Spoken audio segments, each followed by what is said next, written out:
Everybody, this is Pastor Jay. I'm off work early and I am happily excited just to be off early. I'm gonna go home and try to take a nap. Those that know me know it's so hard for me to even just sit down for a minute because I always have to keep doing something. But I want to just touch bases with you today. For the past few days, I've been on this kick about God being able to do the impossible.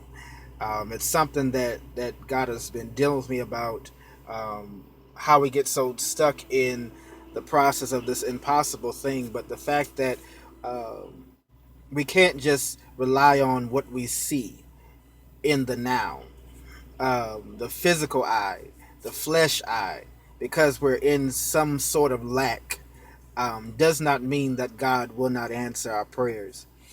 So I want to encourage you today that He's the God of the impossible. He's the God that will go beyond the very thoughts that we have. Where the Bible says He's able to do exceedingly abundantly above all we can ever ask or think. So above everything, there's nothing too hard for God. Understand, there's nothing too hard for Him to accomplish in your life.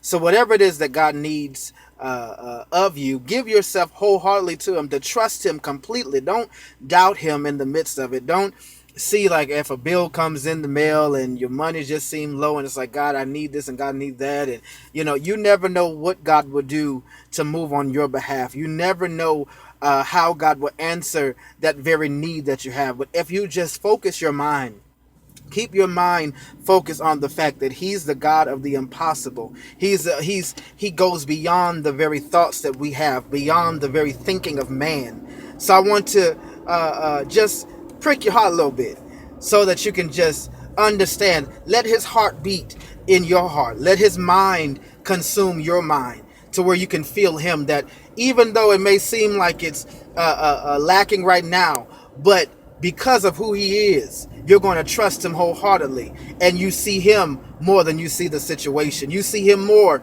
than you see the lack. You see Him more than what the situation is put in front of you. Trust and know that things are going to happen. There are going to be some struggles in our life. It's a part of the long suffering. But because of who you are connected to, because of who is your father, because of who is your daddy, He's the one that's going to do great and mighty wonders to blow your mind. So trust. Share this video with somebody to know that He's the God of the impossible. What do you need God to do? There's nothing too hard for Him. It's just something small and simple that He can just break and do just for you. God bless you. I love you.